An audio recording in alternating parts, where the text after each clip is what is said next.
Welcome, folks, to the I'm Years podcast. What's good, everybody? This is your host, yours truly, Jai Shields. And boy, do we have a nice show for you here on this YouTube exclusive edition of the I'm Years podcast. Joining us, the host, the OG. I said OC. I'm thinking of the beach. My goodness. The OG, the host, the creator, the executive, the boss of NYY Underground, and Yankee fan extraordinaire, Bronx native, the one and only Pete Simonetti.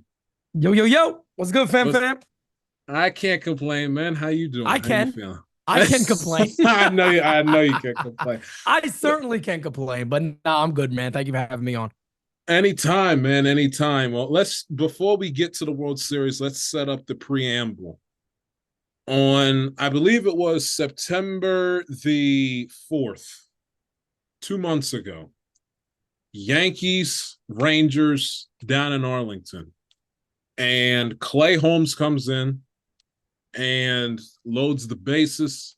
Wyatt Langford hits a walk-off home run to beat the Yanks. And at that particular moment in time, give they and the Orioles, they being the Yankees, a share for the first place lead in the American League East. Right. If we would have went back in time and gotten your thoughts, what did you think at that, as soon as that ball left his bat, did you think in a million years the Yankees had a chance in hell to make it to the World Series? Not if they kept Clay Holmes as the closer. That was the change of the season for the Yankees. Once they and it's crazy because, here at NYU, especially me, I took a lot of flack for that in the offseason of saying that Clay Holmes is not a closer. And, he gets off to this amazing start. And then, as always, he just completely collapses and falls on his face. But you never kind of felt comfortable with Clay Holmes as a closer. Even when he was going well, the Yankees tried this and tried it and then tried it and then tried it, and it never worked out. So I'll be honest with you, man. That was one of the main reasons why I didn't have confidence with the Yankees in that moment. How could you? I mean, if Clay Holmes was going to stick around as a closer, they had no chance. And really, I do believe the turning point of their year and kind of getting the bullpen finally aligned and working well is when they went to Luke Weaver as the closer. And then that just changed, and they became a much more sound team. Obviously, they still had other issues, but the bullpen got fixed with that. Absolutely. And I remember watching it live, and I remember just cackling, laughing, because you knew once he loaded up the bases, you knew he was going to give the game away. It's just you just knew. So when he hits the grand slam, I'm like, oh my God, the Yankees will. And I'm saying to myself, Orioles, the time is now to lock in and put the stake through the Yankees. And they could have. They had so many chances, so many opportunities, so many but chances, and a lot. So I'm still pissed off at them. I think it'll be a month ago tomorrow on the 2nd. It's already been a month by the time this episode airs, but I'm still not over it. So you take that. The Yankees find their groove, Orioles collapse, and you go into the postseason as division champions. By the way, and I gotta know this: was there any part of you that was low-key scared shitless that the Yankees were going to get swept by the Orioles and lose the division? Yeah, I mean, there's always a possibility. I mean, I remember when we did our prediction show of what the matchups were going to be. I was like, it's got to be Yankees Baltimore. It just felt like it had to be. Like this year, it felt like that was meant to happen. It had to be Yankees, Baltimore. It ends up not happening. I'll be honest with you.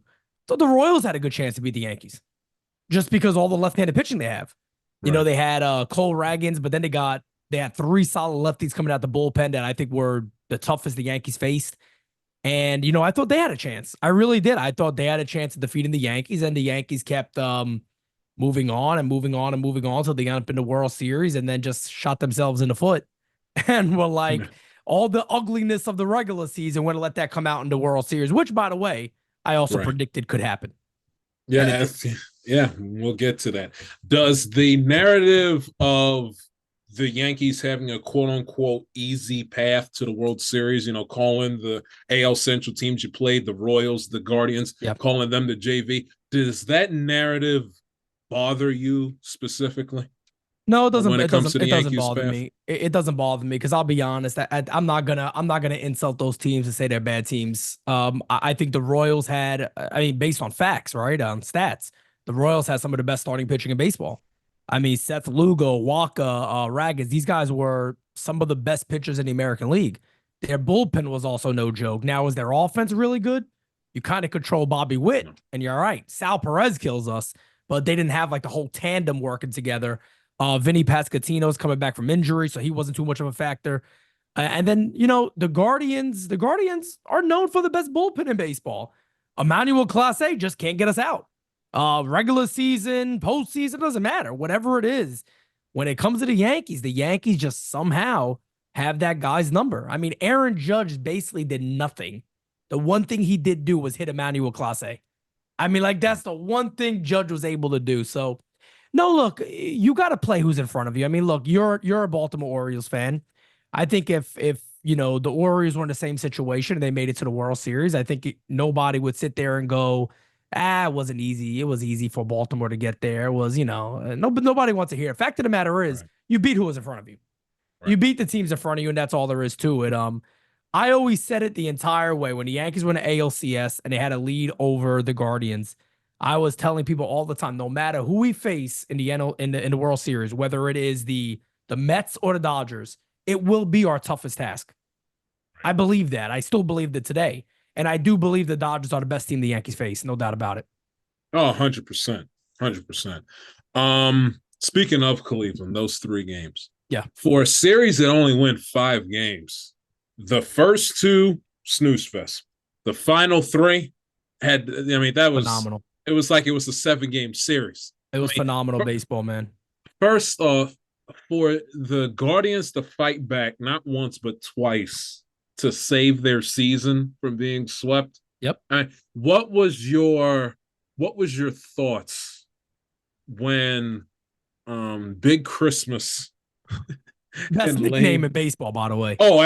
Legendary nickname, Big Christmas. In a society today where we've gotten so lazy with nicknames, where it's like, we take your initials and that no. Or we take your first, your last name, we cut it in half.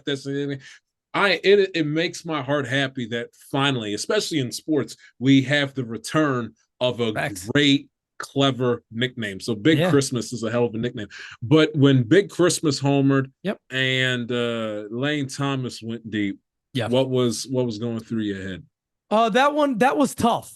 Because that could be a momentum factor for another club. Now, I think what was that? The next game after that, they also came back. Yeah. And when the Guardians came back in that game, that's when I'm like, oh man, this could be a collapse, man. I'm like, if they get this one, this could seriously be a collapse for the Yankees. That's where my worry really was. You see that a lot, right? You see a team hit a big walk-off in a series, and then if they lose the next game, it's like, well, your momentum's done. You lost. What does it matter? You know what I mean? It didn't mean anything. That's why game 2 of the World Series scared me, because I'm like, damn, the Dodgers won game 2, and they walked off game 1. I'm like, now I'm a little concerned because they do have that momentum going in. So with the Guardians, I was more concerned when they came back the following day. I was like, oh shit, this is gonna be in the Yankees' head now. Like, this is gonna become a mental thing, and they're gonna be screwed. This team's gonna come back on them. And thankfully, we came back after that and locked it in. Right. It was actually it was Fry, by the way, not Lane Thomas. My mistake on that. I always get confused with those two guys. I did it multiple times, and everybody in the chat's like, "No, it wasn't him. It was Fry." I'm like, "My bad. Sorry." Yeah, it was Fry. So to fast forward to Saturday, game 5. Yep. And not game 5, game 4. Not just 4, not game 5. Fast forward to game 4, Saturday night. I'm sitting there, and when I tell you, it was vintage Yankees to allow Cleveland back into that game that Saturday night. I mean, it was vintage Yankees it's just that game should have never been in the question. I mean, you go in there, you handle business, and keep it moving. But I give the Guardians credit for them to be able to scratch and claw to make the Yankees work as hard as they did. Commendable job by Stephen Vogt. And I thought, in my humble opinion, when the Yankees tied it up in the top half of the sixth inning, I said, this game's over. Like Yeah. there's no chance they're going to come back. And especially when they didn't score in the eighth and ninth, I said, this is it. So I'm sitting there, top of the 10th, and Soto gets up to bat. And I'm watching it, and I could just tell by his disposition at the plate.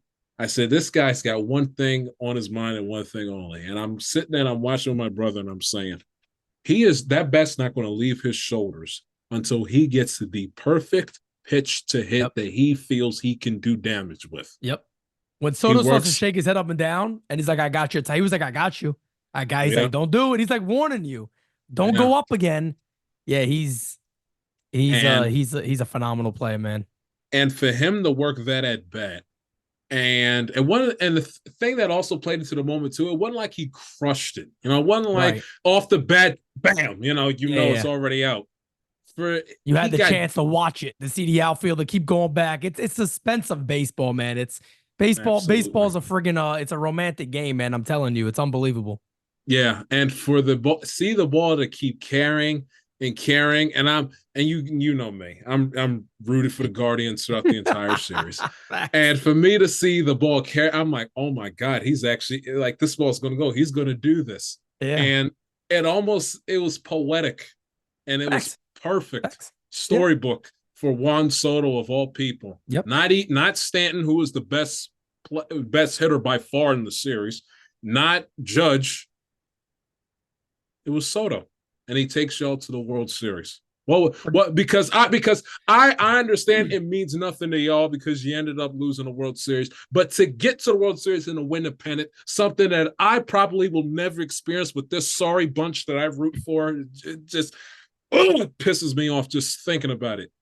Give the audience a feel of what that is like, especially live, because you're live calling the game on the internet as you're seeing your team, on the precipice of winning the American League Championship. Yeah, I think it was one of our most viewed, most shared videos of the year, especially on social media platforms like Instagram. I think that thing it went bananas. I remember it happening, and my fiance is the one who cuts the clips and gets everything posted.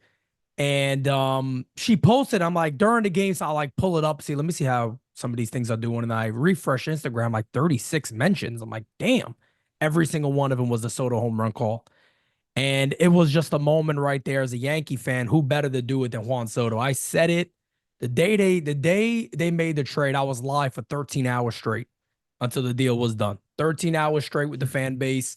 Because the rumor was the night before, oh, it's close and this and that. And then there was a tweet. It's like, yeah, not tonight. They're going to hope to pick this back up tomorrow. So I'm like, all right, I'm waking up and I'm staying live until Soto's a Yankee. December 6th, they traded for Soto. And I said on that stream, you go back and see it. I said, this means the Yankees are a World Series team. Juan Soto alone, that deal it's telling the fan base, we'll give up all of this without the idea that he's coming back for additional years. We're going to give up all this because we have to go to the World Series this year. And the Yankees did. He's been my favorite player in baseball. And the funny thing about this is, Jai, I have videos going back to when he was a National saying that he is the perfect Yankee. He's the perfect player for this team. Years and years and years now. I even talked to Mike Rizzo about him in person, about why not to the Yankees when he went to San Diego. And I've always wanted Soto here. It made all the sense in the world, one, and then two, to see him do that, it was more proof that he's everything a team like the Yankees or any big market club would want on their club. He doesn't get in trouble. There's no personal stuff you hear about. I actually, funny thing is, I can't go into detail on this, but I got a lot more insight on that, how Soto is kind of outside of the uniform and all that. And he's very, very smart how he goes about his business. There's no doubt about that. You listen to Soto interviews, he has a very, very small circle of people that he really trusts, that he works with. But his demeanor is win. His demeanor is all the Yankees, man. How the Yankees used to be is to win. And I remember when we were preparing for the postseason in general, I barely mentioned his name because I'm like, he's going to perform. I'm Right. not worried about Juan Soto performing in the big moment. He's going to do it. I'm more worried about Judge. I'm more worried about these other guys. What is Glaber going to do? What's the bottom of the order going to do? It's funny because the three guys I didn't worry about were some of the best hitters for us: Soto, Stanton, and Volpe. I was like, I Right. don't know why. I mean, Volpe, I just feel he's going to come alive in the postseason. Stanton always does, and Soto. So that moment right there, I mean, you went so crazy because you're like, we won. We're in the World Series. He just put us in the World Series. That's it. And it was one of the highs of my season. No doubt about it. It was definitely one of the highs because you feel the Yankees are in a good position there to win, and then to do it off a bullpen like that, to do it off a guy like Gaddis, that whole at bat was phenomenal. It was And then to see cinema. him get that fastball up in the zone, turn on it, and like you said, it wasn't a no doubter. It wasn't like off the bat. You're like, damn, yeah, we did it. You're waiting in suspense. Keep going, keep going, keep going. Boom, and that's it. It's the perfect summary of if you're a young kid watching baseball, watch that game, like watch that full game, and you'll understand what baseball is all about, especially the postseason. Oh, absolutely, 100%. That game, and really those three games, even the night They're all before, great. and Even I when didn't. Guardians walked off on us, it was an amazing game. Oh, it was sensational. And the night before, I'm thinking to myself when you guys scored those two runs, I'm saying this game's not over. I mean, Yep. typically, and the thing that like kind of in terms of the shock factor and the wow factor that was different between game game Friday night and then that game Saturday was that the game on Friday there was like no big blast, like there was Right. no that final that final blow that blow to the stomach, blow to Yeah. the like Soto's grand slam. Part of it, not only that he hit it, the fact that it was a 3-run home run, and you Yeah. knew 3-run like it was over 5-2 Yep. might as well be 15-2. Yep. So, and then the night before, it's like, well, Cleveland's still going to come back because it wasn't like the Yankees. I mean, they scored, but they didn't, score the way that we're used to seeing, the Yankees light up. They did it via Right. the small ball, ground ball, hits to the shortstop, Mm-hmm. they're able to get runs across. And you talked about Soto, and my theme on my show throughout the postseason has been Giancarlo Stanton. And Been I've amazing. said it on my show Amazing, and man. I've tweeted it. This guy is Bernie Williams 2.0. He's awesome. Regular season, it's a give or take. He may only play 80 something games or 120 something games, if that.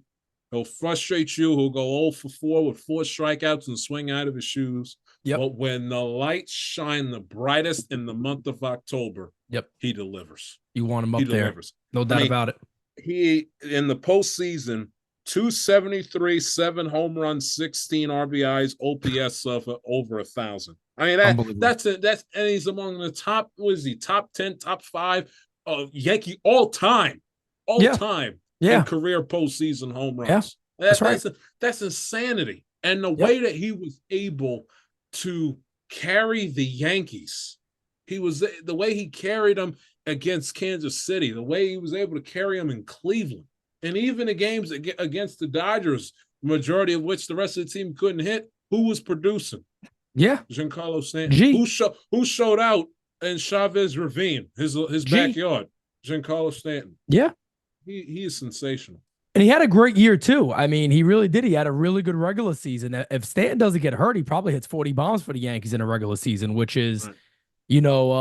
something that you've come to not really expect from him anymore. But he took some criticism from Brian Cashman in the offseason, and I think he really took it to heart. Cashman was like, he's going to get injured at some point this year, and you don't never want to hear your GM say something like that about you, and it's upsetting too because Stanton has always hit in the postseason, always, and the only time he's been in the postseason is with the Yankees, but he's always hit. So I do understand where Cashman is coming there. The Yankees paid this guy quite a bit of money when they made that deal. They really expected he would be an outfielder. He's a DH, and that's all he's ever going to be. He's never going to be a regular outfielder for the Yankees. And but for him to do what he did, he just showed that look, when like you said, when the going gets tough, he'll get going, and it's not a concern. It's not a problem. Yep. Now brace yourself because Oh now we God, got to World get. Series time. Here we Yeah, go. yeah, yeah. So last Friday night, and I said all the week leading up, and I said it on these airwaves on Friday's show. Check the tape from last Friday, 25th. Yep. I said the New York Yankees are not going to win this World Series if they think it's going to be the Giancarlo Stanton Juan Soto show and the other seven batters in the lineup just refuse to show up. Agreed. Aaron Judge especially. So you take that into consideration heading into game one. Garrett Cole is cruising. Filthy. 88 pitches. I mean, the Dodgers have no answers for him whatsoever. Yep. And one of my main concerns going into this series is that if you take a look at the Yankees in a postseason under Boone, if they're going up against a manager that's least experienced compared to him, he does fairly well. But when he has to step up in class to a manager that's either has a team that's better than his or outright has the better manager, they come up small. The only caveat to that was 2022 in the ALDS against Cleveland with Terry Francona. That's the only caveat. Correct. All the other years, 2018, Alex Cora is a better manager than he is. Lost to Boston in ALDS. 2019, lost to Hinch and the Astros. 2020, Kevin Cash, Aaron Boone, flip a coin. You can kind of throw that in. It's a wash. You throw that out to the side. 2021, lost to the Red Sox in a wild card game. Alex Cora yet again. 2022, okay, fine, the outlier, but who do they lose to? Dusty Baker. World better manager than Aaron Boone will ever. Not even close. Not even close. And in 2023, they failed to make the playoffs. And in 2024, who does he lose to? Not to say that Dave Roberts is, Leo DeRocher, but still got two chips. I was talking about that today. I'm like, he got two chips because I even heard Dodgers fans kind of complain about him. I'm like, look, man, the dude got two chips. I mean, whether you care about the 2021 one much or not, it doesn't matter. I mean, they still got two titles. They still got two titles in a couple of years, and they seem to always find themselves in the World Series in the National League. So they're doing something right over there, and they're actually winning. They've actually won. So they could sit there and go, we've never had the chip, though. Well, they've had it. So when you're then that's what I've been talking about with Boone all year is that if he finally won the chip, hey, I'm going to shut up. You know what I mean? I'm going to sit here and be like, hey, he kind of proved all of us wrong here. But guess what happened in the World Series? And when the going got tough, Aaron Boone panicked. And 88 pitches. Takes 88 pitches and he takes them out. Horrible, man. Made no sense. Derek Jeter, by the way, if you're a Yankee fan, you're like, I don't know. Derek Jeter went in on that move. Derek Jeter was like, you can't do that. You can't do that. It has a trickle down effect. And then for him to bypass Tim Hill in the bullpen, I mean, this is the Yankee hasn't pitched in a month. This is the Yankee, and if I said it on my show, I said the funny thing about that game is that it had parts of three classic playoff games. It had 88 game one with Freddie's walk-off, Kirk Gibson. It had 96 ALCS Jeffrey Mayer with the fan interference. And it had 2016 Orioles Blue Jays, because this is the 2024 version of Buck choosing Ubaldo Jimenez with his season on the table over Zach Britton. This is the essential equivalent to it. You have Tim Hill in the bullpen, who's been the Yankees' best reliever by far in the postseason for him. Excellent. Even the regular season, he was phenomenal. And he goes to a starting pitcher that hadn't pitched since September 18th, if I'm not mistaken, who I don't think closed for the Yankees at any point in time this year. And damn Skippy, I know, has never closed for the Yankees at all in the postseason since he's been a Yankee. No. Just dumb. And the thing that I don't understand, you intentionally walk Mookie Betts, who I understand it's a small sample size, but 0 for 5 career lifetime against Nestor Cortez.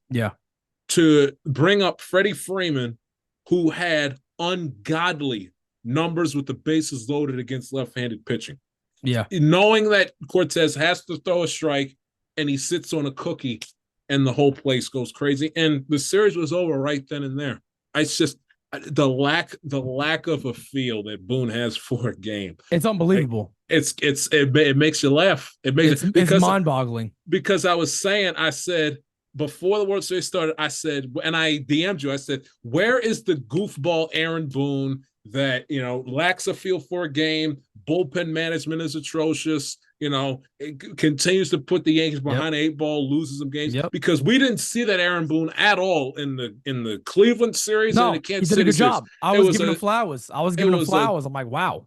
it was a totally different Aaron Boone. I was like, Yeah. where in the because I can't take I've had a rough sports month. I got the Orioles knocked out in 24 hours in 48 hours. I got the Bengals that are further into the abyss. Yeah. The Ravens were at least at the time throughout the good portion of October in first place. Yankees win a division going to I can't take much more. Right. I need something to feel happy about. And Aaron Boone, God bless him, comes to save the day. No, that game that was wild because it's funny because I was actually telling people for weeks up into that. If Nestor's available, I could see Nestor in a very, very big moment getting out a good lefty because he could do that. The problem with that at bat was even if he got Ohtani, you knew he was going to have to face Betts or Freeman. And I knew they were going to walk Freeman. I said, that's the normal baseball move. You go lefty, lefty. You don't have to look at the numbers. You may just go directly lefty, lefty there. The problem with that situation was I had no issue if there was 2 outs to go to Nestor against Ohtani. Fine. I'm okay with that move. My issue is knowing that even if you got Ohtani at Ohtani 1, he's a fly ball hitter. Right. Ohtani's not a guy that puts the ball on the ground. His bat plane does not let him do that. He's very, very quick to get under a ball. You very rarely see Ohtani, being a double play situation where you're going to double him up 1. 2, it made the most sense then, if that's the case, just go to Tim Hill. Let Tim Hill be your guy. And then afterwards, when they asked Boone about this, and then it was such an Andy Martino, by the way, of SNY, he said it so nicely. It was just basically, hey, Aaron, was this more of like a numbers thing? And Aaron Boone, for whatever reason, has to start glazing Ohtani. Well, is there anybody good you could throw against Ohtani? Shut your damn mouth. What that has nothing. The fact of the matter is, he was 2 for 12 against Nestor Cortez. Tell the friggin' truth. Just simply go, the guy hasn't hit Ohtani. Ohtani hasn't hit him well. That's why I went that route. Just be honest. And this is something that Aaron Boone has a very hard time of doing, is being accountable and just saying, obviously, we're going to get to the last game, but remind me to tell you what Aaron Boone said in the last game. Yes, absolutely. Which is hilarious. But I will. In that situation there, I mean, you had to go to Tim Hill. I mean, it's a normal baseball move. If Tim Hill comes in there, he gets Ohtani. And you go, okay, he's going to walk Betts, and he's also going to face Freeman. Freeman got these great numbers. Okay, whatever. You're like, all right, I'm a little nervous. But you feel a lot better with Tim Hill on the mound there. You feel a lot better with Tim Hill than you would when it comes to Nestor Cortez. And it's just one of those situations. And Dodgers fans have gotten mad at me, but a lot of them understand. I'm not taking anything away from the Dodgers in game 1 at all. I'm not taking nothing away from them. But let's be honest where honest is. The Yankees handed you a couple of games that series. Now, that's not your fault. Handed them 2. Handed them 2 of them. That's not the Dodgers' fault. And this is what I'm trying to explain to Dodgers fans. We did that. That's a knock on the Yankees. That's not a knock on the Dodgers. That's not saying that you guys didn't capitalize, because you did. The Dodgers, like a good team would, capitalize on the mistakes the Yankees made. The Yankees are winning that game. The Yankees outdid everything on the Dodgers. The box score 3-10-1, 6-7-1. The Yankees did everything better. They hit more. They pitched better. They did everything better than the Dodgers that game. They were in the lead in the bottom of the 10th. The Yankees handed it over, as Boone tends to do, and then he just continues to do what he always does. He doesn't take accountability. It's funny because at one point, I think during that game, in the post game, this is when you know a manager is bad. Mm-hmm. I hate a manager that does this. Well, in hindsight, maybe I should have stuck with Weaver. Take your hindsight and shove it up your ass. Right. I don't want to hear my manager saying that after you lost. Well, in hindsight, maybe I should have done this. You don't go back. You already lost. So if you're second guessing it in your heart and your gut, you should go with what your gut is telling you. Have some feel for the game. You don't have it. Which he has none. And Dave Roberts, not to jump a few games ahead, but Dave Roberts, to his credit, game 5, I tweeted, I said, Dave, you got it. Blake Trinan does not have it. You got this the eighth Yeah. inning. This is Yeah. if the Yankees have any chance, heart of the order coming up, damn the ninth. The game is right here. And he went out there and he said, "Hey Blake, you because he for whatever the reason felt to believe Blake Trinan could get out of it, and Yep. he got rewarded for it. He He got punched him on rewarded the for it. chest, man. He went out there and punched him on the chest and pumped him up.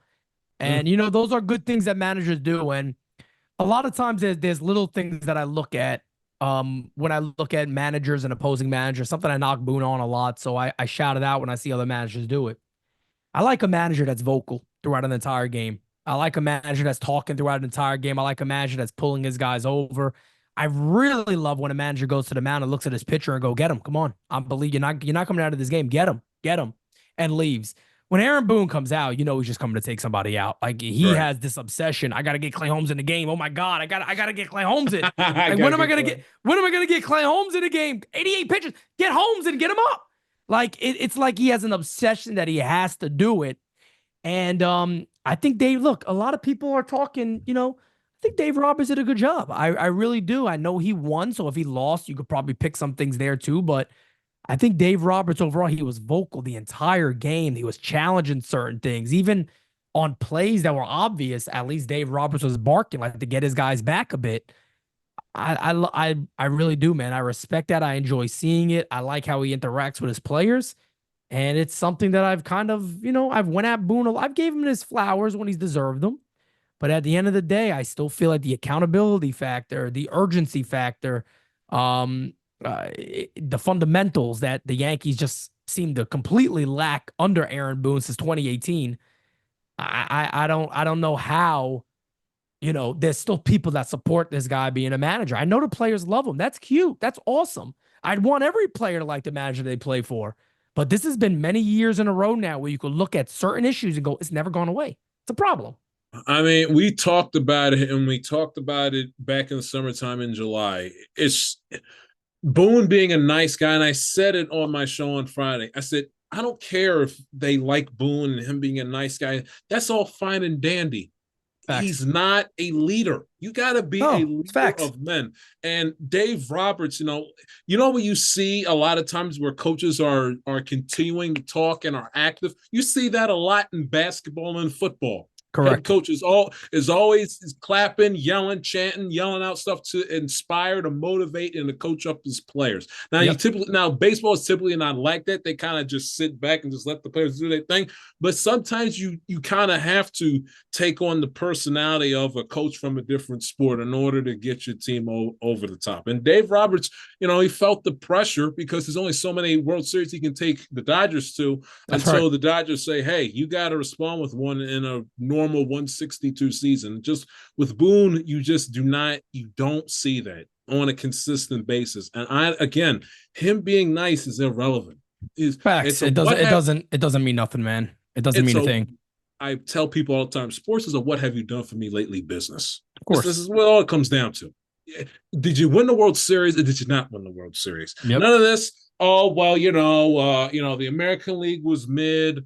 They got to the World Series. The Dodgers were Yep. the better team. Well, the Dodgers were the better team, but you lost in 5 games. The Correct. Dodgers were the better team. That still doesn't negate the fact that you had an opportunity to win and you couldn't. Right. Like I, I'm tired of like that whole thought process that's kind of spread like a virus in sports today. And even like with my football team, I deal with it. Mm-hmm. When I say I want Zach Taylor, the head coach of my Bengals fired, and people say, "Well, Jay, we got you to back-to-back AFC Championship games. He got you to the Super Bowl." I'm like, "Yeah, but did he win it? Did he That's the win it?" thing, man. It's not about getting there. And I know how, Brian Cashman and co are going to frame this is that, we got back there. But, I don't want to necessarily just jump ahead to game 5, but there was this damning report that came out in the New York Mhm. Post. And to me, it's so friggin' alarming. And I think that's the reason you haven't heard Brian Cashman and Hal Steinbrenner even come out and talk yet, because I think they want to get their story straight because they know this is going to be discussed. I mean, the Dodgers basically in little terms here said, if we play sound little league baseball, the Yankees can't keep up. That's literally what they said. If Yep. we put the ball in play, we hustle, do all the tiniest, littlest things that you learn from the first time you throw a pair of cleats on. If you do all of that, you have a good chance of beating this Yankee team. That's basically what they said. Yep. They were shocked how many balls would get by. Their outfield alignments were horrible. Horrible. Terrible. You look at some of the plays again after saying that, and you'll be like, wow, I didn't notice it was that bad. Aaron Judge against Teoscar Hernandez is shading him the right field and playing in. Why? Why would you play in against Teoscar Hernandez of all people? Like, how does that make any sense whatsoever? I know he goes to right field well, but to be in so much that if a ball did go in a gap to left center field, you don't got no damn chance to catch it. Right. You know, Soto the time with the pop up from I think it was Mookie Betts. They got him shading so much to left field, he got to run a mile to try to catch a blooper. Right. Only chance we had was Anthony Rizzo. And everybody goes, oh, that's Soto's fault. But then you watch it again, you're like, why was he shading so far to left field? Like, it just wasn't positioned properly. It wasn't positioned properly. It doesn't add up. And I'm sorry, you got a lot of, you still got the Boone detractors and the apologists that will go, yeah, but these are things players learn. Well, positioning and all that is up to the coaching staff. Mm-hmm. All of that stuff is coaching staff. They should still be preparing these guys because the way I see it is they're not accountable. So if they go, you know what, I'm going to take this playoff. I'm not going to cover. Typically, you know, it's not in my mindset to do it. We don't have to. It's got the ball's getting back in. What does it matter? Nobody's held accountable. So what does it matter? And maybe this report, I doubt it, but maybe this report will get the Yankees to rethink things a little bit. I highly doubt it because I feel like their mind's already made up. Aaron Boone's coming back. Not no mystery here. But I think it was an absolutely damning thing to read, and they are going to be questioned about it a lot because there is no backing of it. You can't back it up. I mean, you got even people like Susan Waldman today condemning the Yankees. It was a mess. It was horrible. John Sterling said it was one of the worst moments he's ever seen. Oh, John, that fifth inning was an absolute nightmare. A nightmare. No matter what, here's the craziest thing about that fifth inning. Everybody knows Judge misses the fly ball. Volpe throws a ball to third base in the dirt. Jazz can't scoop it or get the ball. And then the ground ball to Anthony Rizzo, and a lot of people were blaming Rizzo. Doug Minkiewicz, great first baseman, came out today and was like, anybody blaming Rizzo, you can't charge a ball with that much English on it. You got to wait to see where it goes. You can't charge that. You wouldn't have been able to. So he had to see which route the ball was going to take. It went to his right side. Nobody's covering first base, and Cole is pointing to first. I found that to be funny. When I saw it live, I'm like, why is he? It was like it was something out of. You couldn't make it up if you tried. It was like, bro, a meme off the internet or something. And then Boone is talking about, well, our PFP is great. If it was great, why wasn't your pitcher at first base? Why? My understanding, and I've always been this way as a pitcher, even when I pitched in travel ball and all that, a ball is hit the first. If I'm coming in, my first reaction is here, and I'm running to first base. That's just a common reaction of a pitcher. That is where you go. If there's any ball to first base, you break to first base. He did that. He took one step, and he was like, all right, yeah, I'm good. And then he just points, hey, right there, take back. It's absolutely crazy, man. One of the worst innings I've ever seen of probably the worst inning I think I've ever seen of baseball. And that's why I'm not as sympathetic for Garrett Cole in that fifth inning, because if he didn't have his hand to play in it, that'd be one thing. Correct. He carries his ass off the mound and covers first base like he's supposed to. The inning is over. Yep. So I don't really have that much sympathy for him. Well, the runs were unearned runs. He played a part. He played a part. Maybe not all 5 of them are unearned, but maybe some of them are. If he goes ahead and he covers first base and gets out of the inning, I mean, it's just the basic fundamentals. And what do the Yankees do when they get the spring training the week after the Super Bowl in mid-February? They're in Tampa from then to the final week in March. I could tell you something on that. What, do they not work on this at any point in time? And this is why I can't, and why I get so worked up is that I can't take the intellectual dishonesty. about washing Boone's hands free of this nonsense, because you got 162 6 months from April to September. You Yep. got all those off days. You got the All-Star break. Furthermore, and we talked about it before the Yankees even played a postseason game. The Yeah. Yankees played essentially 2 games in a 9-day period. They Yeah. had so much time off. A ton. You mean And you mean to tell me not one time, and it came up on my Twitter page. Now, ironically enough, it was pregame to the game that you guys won the other day. But that's the irony out of it. But I saw on my Twitter feed Johnny's Lasagna on his Twitter page. He takes a photo pregame. Dodgers are working on defense. of course, Any outfield. because that's a team that is really going for it. So I got a funny story I could actually tell you. Yeah, go ahead. So, and I was at spring training this year with the Yankees. I was there for a little over a week. I was at the complex every single day watching them take, BP on a practice field and all that. So I had it in my good friend John Brophy, who is a part of NYU. He covers all of our prospect stuff, but he has MLB credentials. So he was there sending me the schedule ahead of time, so I could be like, all right, let me get over here to see who's taking BP. Let me get over here, get over there. Every single time this is happening, I'm going, but nobody's here. Everybody's late. Nobody's on time for anything. And I talked to John, and he comes over to me, and we're talking, and I start talking to some other people that are involved with the Yankees, and I'm not going to mention a person's name, but one of the guys come over to me and they go, "This is what happens when Luis Mendoza isn't here and nobody keeps track of what's supposed to be done." Carlos Mendoza, excuse me, manager of the Mets. Carlos Mendoza was all over this stuff, and he was all over getting everybody where they needed to be, being sure they're in their right spots, being sure if you're on the practice field at 12:30, you're on the practice field at 12:30. Everybody needed to be where they were. Bro, let me tell you, when nobody knew what the hell was going on, it told me a lot of what I needed to know was actually happening behind the scenes. And these are things I tell people all the time. I love now with all this stuff coming out, people go, "Pete, how do you know that? How have you been saying that for so long?"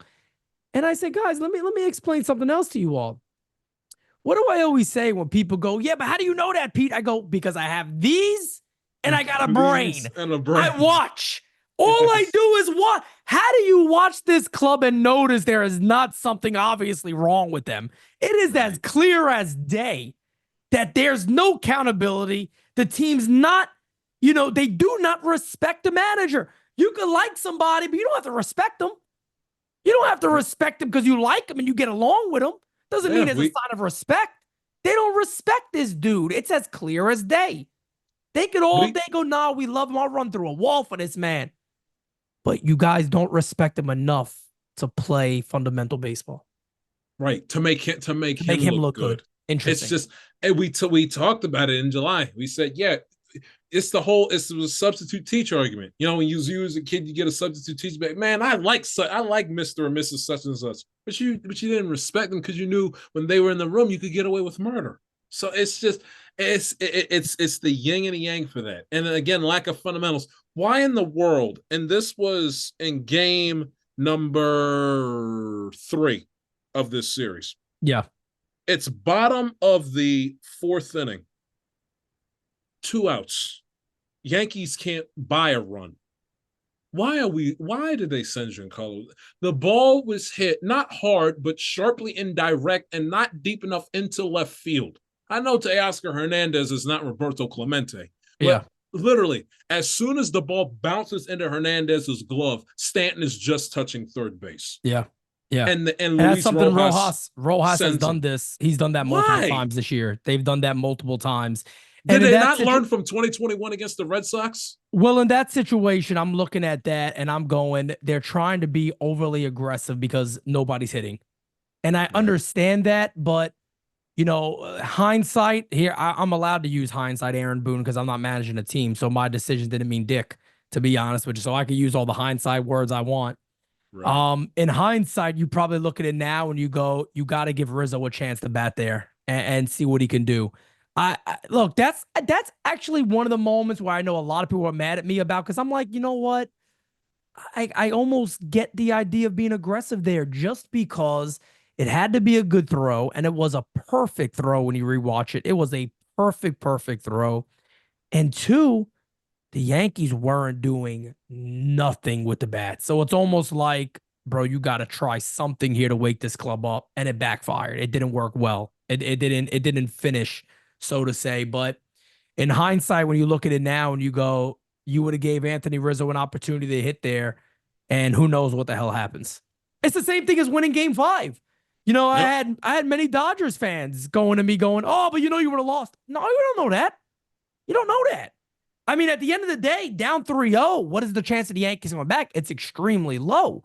But to sit there and go, well, if those moves don't happen and that fifth inning doesn't happen, the Yankees win that game 7-1, and they just beat the hell out of the Dodgers. Then they're going to LA. No, I'm sorry to tell you, I don't know what would have happened. I We'll don't never know. know. Yep. Now, would I admit are odds against the Yankees? Yes, of course. But you don't know what would have happened. Oh, well, you guys would have lost anyway. Not necessarily. You don't Yeah. know. So that's what really ticks me off is that, again, I am not taking a single thing away from the Dodgers. But if you watch this series again, the Dodgers didn't just beat us up offensively like they did the Mets. They beat the hell out of the Mets. When they won games, they just obliterated the Mets pitching. The Mhm. Dodgers didn't beat our bullpen up barely at all. Rodon got hit a little bit. Clark Schmidt, those guys. Louis Hill was okay. But the Yankees bullpen came into games, and no matter what the score was, they really didn't give much else up. They held the Dodgers down to 4 runs or less the majority of the couple of those games there. The Yankees offense not doing well. Aaron Judge killed them, Yeah. killed the Yankees. And let me say something. I'm a big Aaron Judge guy. I love Aaron Judge. Um, he's the one of the greatest players that we are all going to get a chance to watch in the regular season by far. Here's the sad thing about Aaron Judge. The record-breaking home run year, all the big homers in the regular season, close to being a triple crown guy. People could make an argument or not. I think he's by far the best offensive player in baseball. I don't think it's really close. People could talk about Ohtani. Look at the numbers. Ohtani had almost 100 more at bats. You ever give Aaron Judge those 100 at bats? He got 60 plus homers with ease and 150, 160 RBIs. But Aaron Judge, when I think of Aaron Judge, and people go, it's too soon. No. Until Aaron Judge does it in October, my image of his career is that fly ball and him looking at the runner and the ball going off the glove. That's what I will forever see when I think of Aaron Judge now. That's it. As you should. And That's it because legacies in professional sports, it's defined on what you do in the playoffs. Yeah. NFL, it's defined on what you do in January. Baseball, it's what you do in October. That's right. Basketball is what you do April, May, and then the finals in June. What you do in a regular season, especially if you've already established how good and solid of a player you are in the regular season, and what you do, really at the end they doesn't mean anything. In the NBA verse, people get on Joel Embiid. We all know the excellent big man Joel Embiid is as a center in the NBA. Yeah. Won an MVP.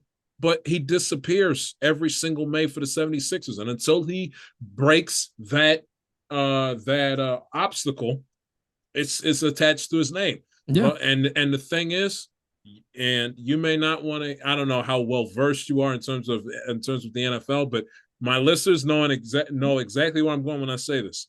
Aaron Judge is the Lamar Jackson of Major League Baseball. I've heard that a couple of times actually.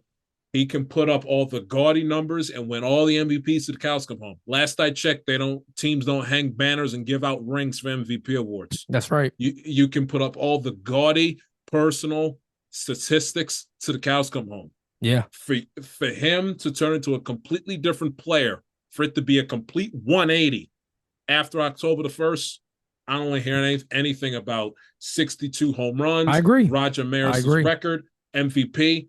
No. It's funny because until he's able to rise up in October, I say the same thing with Lamar with football. Until he's able to put together these virtuoso performances against the Buffalo Bills, the Kansas City Chiefs of the world, January, I don't want to hear Lamar Jackson, the best player in the sport. No. Yeah, Judge has got to show up in October. He was I an agree. automatic out in the first two outside of one. And everybody, in fairness, everybody hit off Clase. Everybody. The Tigers Yeah, hit him.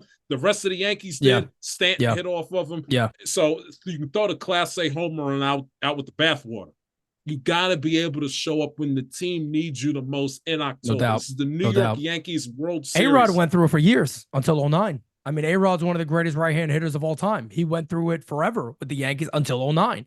He broke through, and now you can never say the bad word about A-Rod because he brought a chip home. I mean, that's all you can say. And it's funny because, I'm a 49ers fan. Mm-hmm. Um, the New York Yankees aren't facing a Kansas City Chiefs. They're Mm-hmm. not facing a team that you look at like, yeah, the 49ers are a very good team, but those Chiefs are great. And we keep losing to them. It's not like we're losing to other clubs out there. We're losing to arguably the best of the best. The Yankees aren't facing clubs that are, wow, they're so much greater than we are. They're so much better. The Yankees do what I've predicted they would do all season.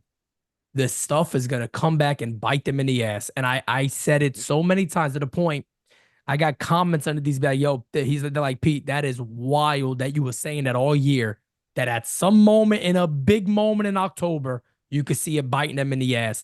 And inning number 5 of game 5 will go down forever in Yankee history as one of the greatest meltdowns in baseball history. And it's a damn shame.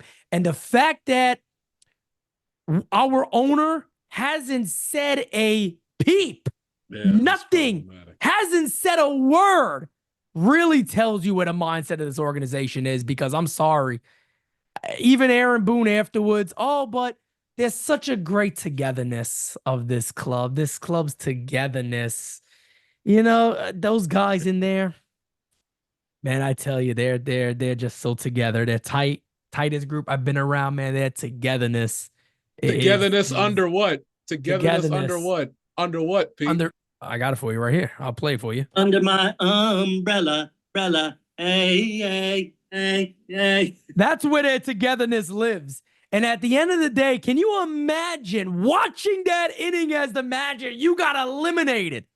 And you're just tipping your cap to the Dodgers and going, yeah, great job. And they ask you about it. He goes, our PFP's been good all year. It's wild. It's wild to watch. I got a better one for you. So I don't know if you know, but I guess he gives like his football picks for God. the He's an Eagles fan. For the Michael K show. So I'm in Home Depot and I comes across my Twitter feed. Don LaGreca, shout out Don, tweets, just heard from Aaron Boone. He's going with the Bucks over the Chiefs on Monday Night Football. I said, now here's a manager. That's 48 hours removed from having his team get embarrassed in the World Series. And he's talking about football. He's giving football picks. Look, he's You know why? Bro, he was an ESPN analyst. That's his real job. He should be back at ESPN tonight. Tonight, he should be back at ESPN with those big goofy ass ears he has. He should be back at ESPN. That's it, talking nonsense, talking about how the game is played. And look, I actually, it's funny because I have personal insight with some of this stuff actually, and some things are off record and you can't talk about who you heard it from and whatnot. And I know for a fact the guys love the dude. The guys in the clubhouse love Aaron Boone, but people get confused. That doesn't mean anything. I'm very happy that they like Aaron Boone. I really am. But you can't sit here and tell me the fundamentals and all that stuff is all on the players and the coach has nothing to do with it. Nothing to do with it. It's a major problem, and that needs to be fixed. But the problem with fixing it, right? The problem with coming to the table and going, well, Boone's going to work on that. It's hard to do it when what if all of a sudden Aaron Boone's going to become a new manager? He's going to change up how he does everything. It's fake. He is who he is. He is who he is. You can't phony it at this point. You would need somebody new to come in and go, guys, I'm here right now because of the way you guys played in Game 5. I know you love Booney. Great. I like the guy too. He's a guy you have a beer with. He starts doing impressions. You start laughing. Doing the Muffin Man. Doing a Muffin Man. It's cute. It's funny. It's comical. You have a few drinks with Aaron Boone, you're going to have a fun night. I get it. I completely understand. Fact of the matter is, the New York Yankees are meant for excellence. We're meant to win. That stuff in that game 5, let me tell you right now, never going to happen under me. It's never going to happen under me. So that's what they need. They need somebody new to come in, which is not going to happen. And I hate the nonsense. Well, maybe we'll get an enforcer. Maybe the guy you're paying money should be the enforcer. Right. An enforcer? You need somebody else to come in to be like, let me be the mean guy because he's too nice? Get the frig out of here, man. What are we doing? And I thought it also was like so tone deaf on the Yankees part. Like not even a half hour, 40 minutes after the game ends, it comes across your Twitter feed. Aaron Boone's set to come back. Me, bro. I'm like, really? They troll us. They troll us. Really? I'm telling you, they're trolling us. They're trolling us. They're trolling us. Now, it didn't come as a surprise because I'm sitting there going, once they went to the World Series, I'm like, Boone's coming back. Obviously, Aaron Boone's coming back. But I'm sorry, man. Certain things you got to look at. When a team scouting is basically saying they're a little league club, you just do the basic fundamentals and the Yankees will collapse. And it happened. You got to look at that and go, but this has been a problem since 2018. For years. We got to make a change here. Like at this point, I'm sorry. We would love to bring you back. If the Yankees are a serious organization, Aaron Boone wouldn't be back. He just wouldn't be back. You can make these, World Series, awesome, great. The guys that got you there are still going to be there. Think about it now if you get somebody in there that goes, no, we're going to. Think about if the Yankees had a Ron Washington. You know how many times I've seen Ron Washington out there doing the basic of basic fundamentals with his club? The basic pepper. Playing pepper. Major leaguers playing pepper still. Because it keeps you on your toes and it keeps the little things in your mind. The Yankees sit out there with Aaron Boone. It's like, yeah, we work on these things. Okay. Doesn't look like it. I mean, if it has been worked on, it hasn't been executed. So who's held accountable? Nobody is. Nobody. It's a free for all. And I said, the Yankees still think they can win, or at least attempt to win championships coasting on high end talent. I forget where I heard it, but they kind of mirrored the Yankees' formula of winning games to how the Orioles' formula was for winning games in the Earl Weaver days. Great starting pitching, great defense, and a 3-run home run. Well, there's something that's glaringly missing because Earl Weaver's Orioles teams back in the 70s were some of the most, if not the most, fundamentally sound baseball teams in the history of the sport. Right. The Yankees somehow think we'll win a World Series by selecting 2 out of the 3, and the one we don't pick is arguably the most important one out of all of them. Because you hear that phrase, when you're a little kid, you're around your parents, older family members, you say, Pete, manners will take you places that money can't. Of course. Well, in sports, good fundamentals will take you places as an individual player and as a team. Being a fundamentally sound player will take you places that raw talent by itself cannot. Which the Yankees, by the way, didn't have this problem when Joe Girardi was manager. Oh, no. Didn't have it. There wasn't Girardi, times you were watching when you Torrey. said there was no like the one thing the Yankees got to work on is fundamentals. It's unbelievable that Aaron Boone became manager in 2018. And to this day, we're still saying, why does this team lack basic fundamentals? If that to me doesn't sum up Aaron Boone's management style and what his focus is, I honestly don't know what is, because these are, again, basic skills, and they just don't execute them. And I could say it till I'm blue in the face, and I probably will. It should change. There should be a change there, and there won't be. Let me tell you, if there were a change, I think a lot of teams in the American League would be shitting their pants. I really believe. I think if the Yankees moved on from Boone and they got maybe somebody a little more old school and could manage both sides of the game well, but know that I focus on fundamentals. That this, getting this team to do the basics is going to be very easy. I'm going to get it done quick. If the Yankees had that, I think a lot of teams out there would be looking around going, "Oh shit, they're about to get serious. They're about to get for real." Right. And like you said with that article, so if the Dodgers noticed it prior to the World Series, Everybody did, you man. everybody did. The Everybody teams in did. your division definitely did. Hell, probably the Dodgers noticed it when they played y'all back in mid-June. They probably John, picked up on it. again, man, I've been saying it since 2018. I got all the proof, all the videos out there. I've been calling them the sloppy Yankees since 2018. I said, "Oh, there goes the sloppy Yankees again," and it's one of my earliest criticisms of Aaron Boone. I said, "Why does this team look so unprepared? They look so unprepared on the Boone." Can't And happen. here we are. Years and years later, seasons and seasons later, here we are. Well, Wednesday night was the classic example of the chickens coming home to roost. And you would think that somebody within the Yankee brass would be because it's humiliating. If it happens in a regular season game against the Orioles, 11 a.m. on a Sunday on Roku, who cares who's watching? If it happens against the Guardians on a Thursday night in the middle of August or July, whenever the hell y'all playing, that's one thing. Happens against the Mets, okay, fine, whatever. The fact that it happened in the World Series imagine if a football team, Pete, lost the Super Bowl because they had 12 men on the field and I don't know, they forgot to line up on sides. Like imagine a football team losing a Super Bowl over something so minor, something so basic. Maybe a nightmare. And not one Yankee official. Coaches would get fired. Let me tell you something. By midnight. If I was Randy Levine, one of these other guys that have kind of been against the grain of what the Yankees are currently doing, I would have called up my closest source in a newspaper. I would have said, do me a favor, make it anonymous. Don't say who it is. I would blast them like you can't even imagine. To the point, I'd have Hal Steiber and everybody asking around who the hell said this, who the hell said this, who the hell said this. I would have put them on so much fire, you can't even imagine.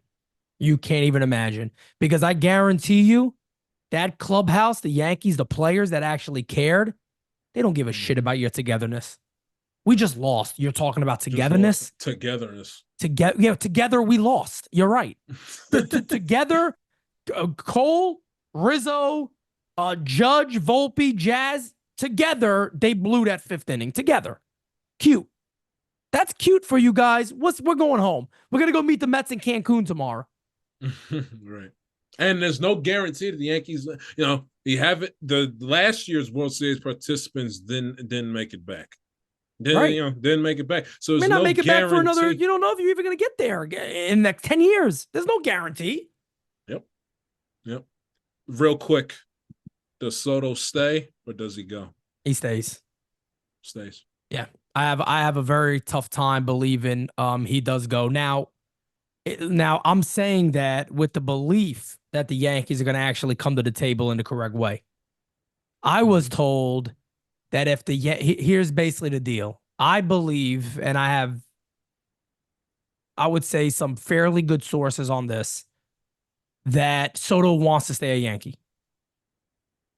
If he's insulted by the Yankees, he knows he's good enough that he could leave. And another team could help get to a World Series.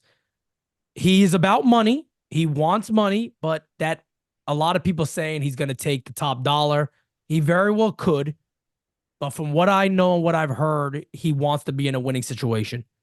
A lot of people are going, oh, he might, go to some people say San Francisco. I'm like, no, he's not. He's not going to go to San Francisco.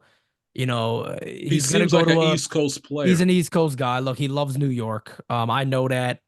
I know that better than most.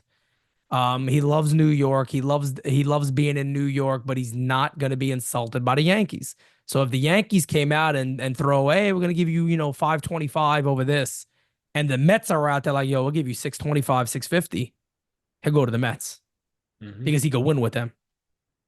Yep. If I don't think a West Coast team, I think will have to really knock his socks off. Like I'm talking about, be like 100 plus, 150, 125 million more, bonuses, all that crazy stuff to really be like, yeah, we really want you here. That's something I think maybe he would have to consider. But when it comes to the Yankees, I mean, what better position could he be in than batting in front of Aaron Judge, continue the rest of his career? It's going to make him only better. He'll be the only Dominican ever retired in Monument Park. I mean, there's so many reasons that he could stay there, and there's just the Dominican population in New York. I mean, you heard him say it 100 times. I've never played in the stadium that's been this loud for me, like ever. And seeing the Dominican flag when I run out all the time. I mean, it means something. His father is a huge Yankee fan. As long as the Yankees come to the table, and there's no guarantee of that. So I'm just a Yankee fan. There's no guarantee they will knock his socks off. If I'm sitting down with Soto, knowing the amount of money you can make, unless he's saying like some of these reports, I want 700 plus. 700 plus is a little wild. That's a little wild for anybody. I would be very, very willing to, the Yankees shouldn't be concerned about 600 million.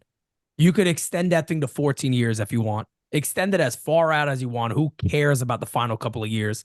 Fact of the matter is, you got to win a World Series with him and Judge. So who cares about those final years at this point? You honestly, I hate saying it, but you worry about it when you worry about it. You should not be worried about that for the next multiple seasons while Judge is here. Cole's probably going to opt out. You got to add the additional year to his contract. But I do believe he comes back. No chance the Orioles poach him? I don't see that. I don't even think the Orioles would even want to do that. I just think they have some other options there that they can. Corbin Burns is such a good fit for the Orioles.